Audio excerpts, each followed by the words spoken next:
What is up, you guys, and welcome back to my YouTube channel. Today we're going to talk about bloating. What bloating is, what food causes bloating and why, and food alternatives to those bloating causing foods. So let's first start off with what is bloating.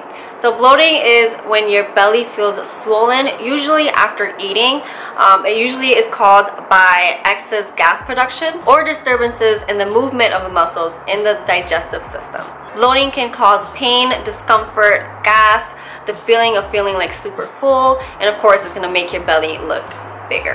A lot of people mistake bloating with fat. Some people think that they have, fat that they have to lose, but most of the time it's just bloating. And when you wake up, your stomach is a lot slimmer and flat, and then as the day goes on, your stomach gets bigger, and of course it comes along with like pain, discomfort, and all that stuff.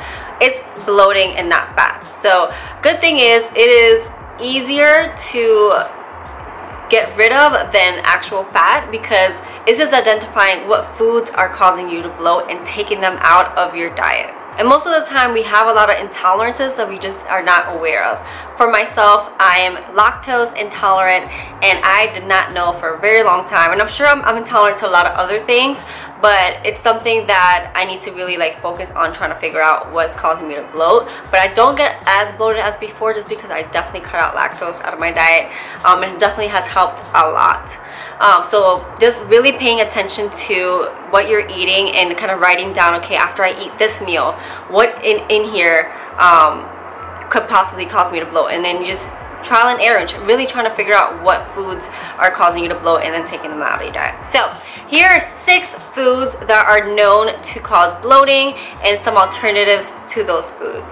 So number 1 is dairy, and this is because of lactose. Lactose is a milk sugar that about 65% of people are intolerant to, and it's really hard for us to digest. Like I said, I'm lactose intolerant, so I right away, I just take a sip, and right away I get super gassy and bloated. So really identify if that's something that you're intolerant to. Try some of these alternatives for dairy products. So I drink lactate, so it's a lactose-free milk, so it's just regular cow milk without the lactate, and it's so much easier for me to digest, and I don't get bloated. Or you can just drink some plant-based milk, like coconut milk, almond milk, rice milk. There's tons of different milks out there, so you can definitely try and see which one you like, but also be careful of the sugar content in those milks. So make sure you find one that is not super high in sugar. Like an unsweetened almond milk could be a good choice.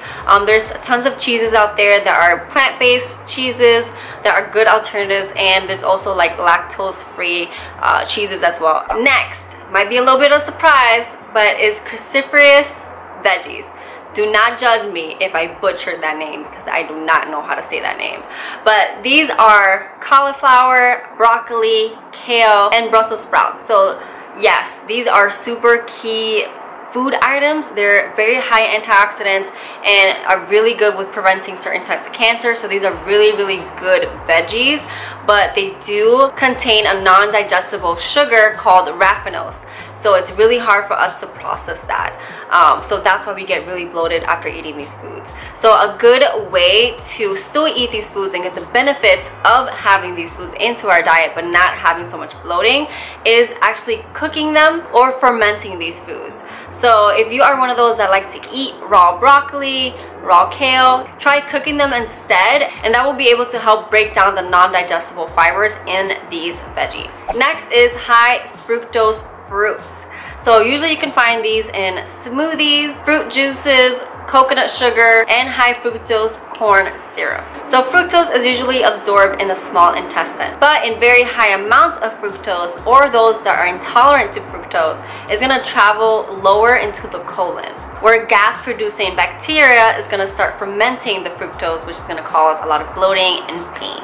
So to avoid all that, stick to fruits that are lower in fructose, like blueberries, strawberries, avocados, grapefruit, cranberries, and apricots. Also avoiding processed foods that are super high in high fructose corn syrup, like ketchup, fruit juice, soda, and sweetened yogurt. So make sure you're always looking at the labels and look at the ingredients, and if you see any high fructose corn syrup, take that out of your life. You don't need that.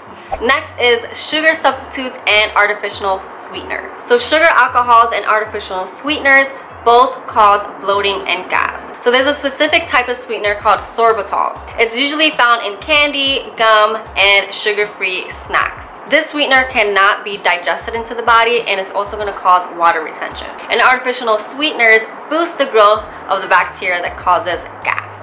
So the best way to avoid all this is to simply just cut out the processed foods, stick to more whole foods, because they're not going to have any of these artificial sweeteners or sugar substitutes. So when you're shopping, make sure to always look at the nutritional labels, and if there's any of these sugar alcohols or any of these sweeteners in these items, then don't get it. Next is beans. I think this is one thing that a lot of people are pretty much aware of that really does get you gassy, and the reason is because it does have like a short chain carbohydrate called FODMAPs, which isn't really well absorbed in the small intestine. So the gut bacteria has more time to feed on the sugars, which is going to be causing more bloating and gas. Last but not least is wheat. So a lot of people have been coming up with gluten intolerance, and this is usually found in beer, in bread, and almost like all wheat products. So if you do find yourself having some kind of intolerance to gluten, then you can try these alternatives to help substitute those items. So you can try quinoa, oats, teff, brown rice, or buckwheat, and that's a really good alternative to any other whole wheat items that do have gluten in them. Alright, so that pretty much wraps up all the food items that are usually known to cause bloating and gas, and the alternatives to have if you are intolerant to those items. I hope this really was helpful, because I know there's a lot of people that are suffering from bloating but just don't know what to do or where it's coming from. So these are some of the food items that you should be looking out for if you do feel like you're getting bloated, and if you do find yourself being intolerant to one of these foods, one or more of these foods, try the alternatives and really just cut them out. It's really that simple. If you're intolerant to them, don't have them. Your body just cannot digest it. I hope you guys really enjoyed it. If you did, make sure to hit that thumbs up. Subscribe if you guys haven't for more videos, and comment below any questions that you guys have or any requests for any future videos. And I hope you guys have an amazing day, and I'll see you guys next time. Bye.